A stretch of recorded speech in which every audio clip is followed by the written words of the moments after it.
Vara eller icke vara, den frågan är svår. Hamlet kunde ej besvara den, och jag förstår.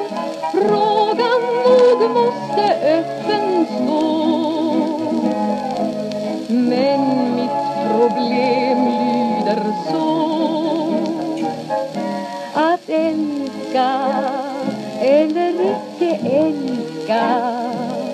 Jag undrar hur lyckan man når. Att längta eller icke längta, när dagarna går emot vår. Trots kärleksval och brutna löften och svekfullt tal, dock sol och vår kanske lockar mig att ge min kärlek till dig.